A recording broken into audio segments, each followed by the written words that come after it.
भारतरत्न सचिन तेंडुलकर, व्यासपीठावरील सर्व मान्यवर आणि माझ्या जमलेल्या सर्व क्रिकेटप्रेमी बांधवांनो आणि भगिनींनो, खरं तर हे स्मारक याच्या आधीच व्हायला पाहिजे होतं.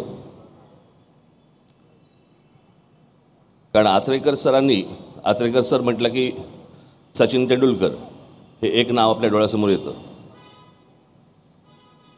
पण मला वाटत नाही जगात आचरेकर सरांनी जेवढे खेळाडू निर्माण केले भारतासाठी किंवा आपल्या देशासाठी, तेवढे जगात कुठच्या कोचने आजपर्यंत एवढे खेळाडू केले असतील असं मला वाटत नाही.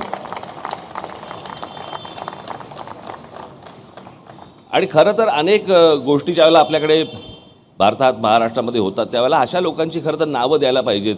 जेव्हा फ्लायओव्हर्स होतात, ब्रिज होतात, रस्ते होतात.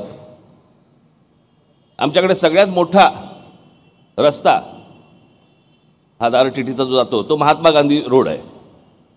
पण महात्मा गांधींचे जे गुरु होते गोपाळकृष्ण गोखले, हे आमचा गोखले रोड. गुरुची काय किंमत असते आणि गुरुची काय किंमत असावी आणि त्याला किती पूजावं, किती मोठं करावं आणि लोकांसमोर ठेवावं, हे आपल्याकडे नाहीच. म्हणजे शिक्षक नावाची काही गोष्टच आपल्याकडे राहिलेली नाही. माझ्याकडे ज्यावेळेला 10वी 12वीची मुलं येतात, मी विचारतो, अनेकदा विचारतो, पास झाल्यावरती येतात अनेक ओळखीची परिचयाची लोक येतात आणि विचारतात मला की म्हटलं काय करणार पुढे. मग काहीतरी म्हणतो की मी काही कॉम्प्युटर इंजिनियर होणार, मी आर्किटेक्ट होणार, मी काहीतरी डॉक्टर होणार, हे होणार ते. एक विद्यार्थी आजपर्यंत मला असं बोललेलं नाही आहे की मला शिक्षक व्हायचे. ज्या देशामध्ये मुलांना शिक्षक व्हावं असं वाटत नाही त्या देशाचं पुढे काय मला माहीत नाही मला. पण मला असं वाटतं असलेले जे शिक्षक आहेत, असलेले जे गुरु आहेत, द्रोणाचार्य अवॉर्ड म्हणून आपण द्यायचं, पण त्या द्रोणाचार्यांचं आपण पूजायचं नाही. मी दरवर्षी बघतो आमच्या गल्लीमध्ये तिथेच आचरेकर सर राहायचे.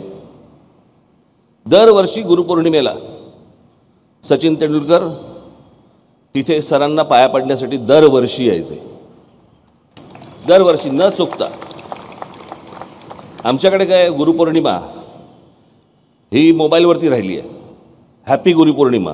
हे हॅपी गुरुपौर्णिमा काय असतं मला अजूनपर्यंत कळलेलं नाही आहे.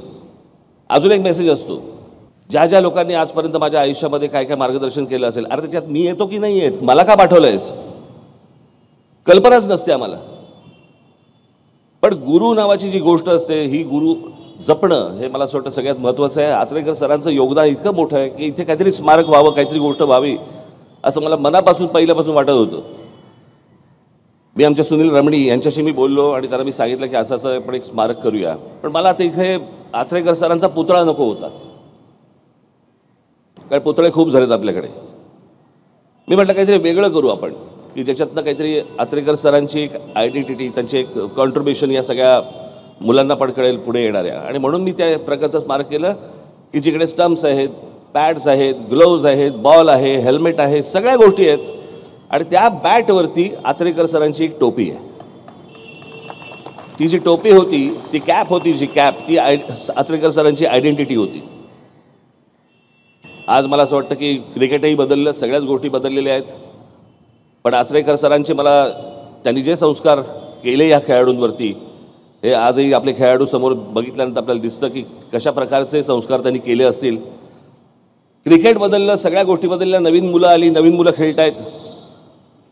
पण आजही नवीन मुलं सांगतात की आम्हाला तेंडुलकरसारखं खेळता येत नाही, आम्हाला कांबळीसारखं खेळता येत नाही. किंवा ते जे बघत असतात ती गोष्ट, जे सरांनी शिकवलं, ज्या गोष्टी त्यांनी, अर्थात ते जिनियस होते म्हणून सरांच्या शिक्षण आणि त्यांचा जिनियसपणा हा एकत्र येऊन सगळ्या गोष्टी पुढे झाल्या. पण आज मला असं वाटतं की अत्यंत आनंदाची ही गोष्ट आहे की आचरेकर सरांचं या ठिकाणी स्मारक होतंय. जसं तुमच्याकडे क्रिकेट जसं बदलत गेलं तसं आमच्याकडे पण राजकारण बदलत गेलं.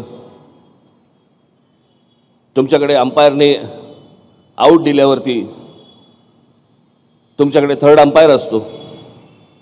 गेल्या निवडणुकीला आम्हाला जर थर्ड अंपायर मिळाला असता तर मला असं वाटतं अनेक निर्णय बदलले असते, वेगळे दिसले असते कदाचित. पण आमच्याकडे थर्ड अंपायर नसल्यामुळे आम्ही काही करू शकत नाही. आज या सगळ्या बदललेल्या क्रिकेटमध्ये देखील आचरेकर सरांचं नाव हे मोठं होताना दिसतंय, लोकांपर्यंत जातंय.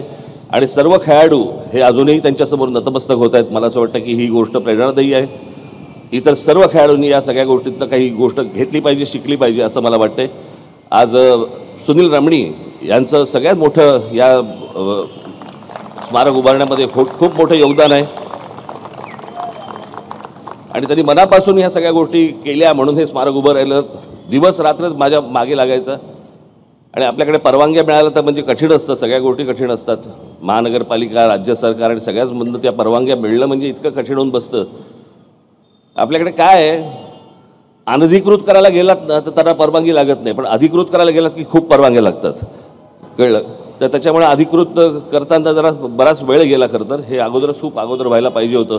पण आज सरांची जयंती आणि या जयंतीच्या निमित्ताने मी सचिन तेंडुलकर यांना मी विचारलं, म्हटलं 3 तारखेला सरांची जयंती, त्या दिवशी आपण करूया का. त्या दिवशी त्यांनी तात्काळ हो म्हटलं आणि मी सचिन तेंडुलकर यांचे देखील मी आभार मानतो.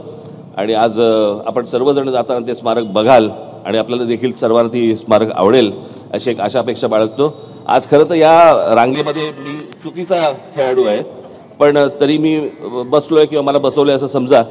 पण आज तुम्ही सगळेजण इतक्या मोठ्या संख्येने आलात, मी अत्यंत आपला आभारी आहे. धन्यवाद.